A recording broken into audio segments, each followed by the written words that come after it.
యాదాద్రి భువనగిరి జిల్లా గుండాల మండల కేంద్రంలోని స్థానిక రక్షక భట కార్యాలయంలో స్వాతంత్ర్య సమరయోధుడు, భారత తొలి ఉప ప్రధాని, దేశ సమైక్యతకు పాటుపడిన ఉక్కు మనిషి సర్దార్ వల్లభాయ్ పటేల్ 150వ జయంతి వేడుకలు సబ్ ఇన్స్పెక్టర్ ఆఫ్ పోలీస్ తేజం రెడ్డి ఆధ్వర్యంలో ఘనంగా నిర్వహించారు.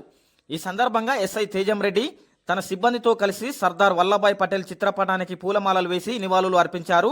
అనంతరం రాష్ట్రీయ ఏక్తా దివాస్ కార్యక్రమంలో భాగంగా స్థానిక మోడల్ స్కూల్ సమీపం నుండి తహసీల్దార్ కార్యాలయం వరకు run for unity 2K run SI తేజం ప్రారంభించి మాట్లాడుతూ సర్దార్ వల్లభాయ్ పటేల్ భారత ఐక్యతకు ప్రతీకగా నిలిచారని, ఆ మహానీయుని జీవితం ప్రతి భారతీయుడికి ఆదర్శమన్నారు.